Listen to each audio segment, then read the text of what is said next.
দর্শক, আমরা রয়েছি ধানমন্ডি 32 থেকে আপনাদের সাথে সরাসরি যুক্ত রয়েছে। সাধারণ মানুষ যেটাকে আসলে ধানমন্ডি 32-এর যেই ভবনের গ্রাউন্ড ফ্লোরে আয়নাঘর হিসেবে আসলে কথিত আওয়ামী সরকার ব্যবহার করতো বলে ধারণা করছে, সেই আয়নাঘরের এরিয়াতেই আমরা এখন আপনাদেরকে দেখানোর চেষ্টা করছি। আসলে এখানে উৎসুক বেশ কিছু মানুষ রয়েছে যারা আসলে দেখছে যে যেটাকে আয়নাঘর হিসেবে আসলে বলা হয়েছে সেই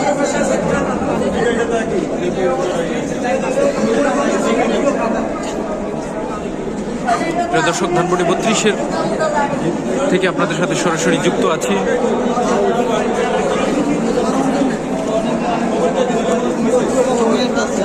আপনাদেরকে দেখানোর চেষ্টা করছি যে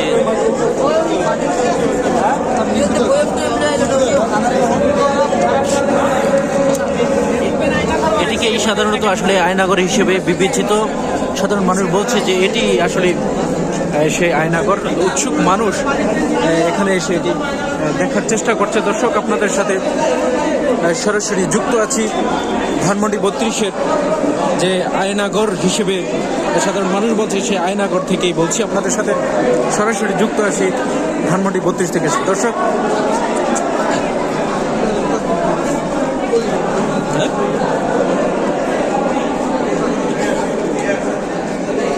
উৎসুক জনতা এখানে আজ চতুর্থ দিনের মতো ভিড় করছে। কেমন ছিল হাসিনার এই আয়নাঘর এটি দেখার জন্য আসছে।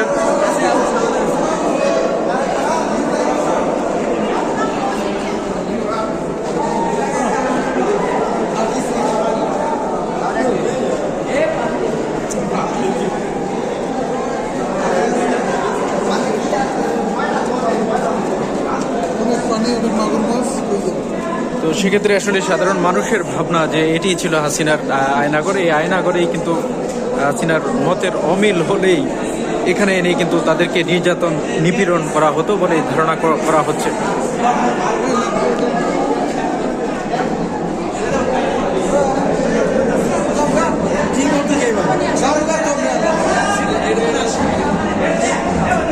দর্শক, আপনাদের সাথে সরাসরি যুক্ত রয়েছি আমি ধানমন্ডি 32 থেকে।